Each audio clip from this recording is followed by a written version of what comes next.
Parang nalungkot ako na natalo siya. Natakot ako sir kasi akala ko maano dito, discotheque dito niya. Parang maiiwas. Yan yung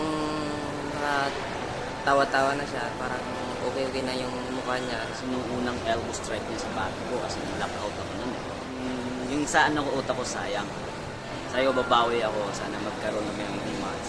Inast ako ng 1FC na mag-rematch kami para makabawi. 15 elbow at saka hammer strike yung tumang. After 72 hours, I try na bumalik sa training pero medyo masama yung pakiramdam. Parang tututok yung ugat ko dito.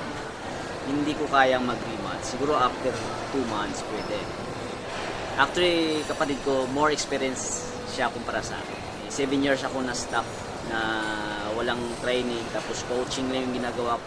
Out of 10 yung experience niya sa akin. Ako, 3 sa kanya, 7. I know na, na-prepare siya sa ground, pero isusulit namin yung submission. Nandun pa rin yung strike, pero yung pinaka-main namin is submit. Ganti talaga. Ano ko yung mukha niya talaga. Babasahin talaga. Kaya pag di mabasag sa ground, chuchuk ko talaga.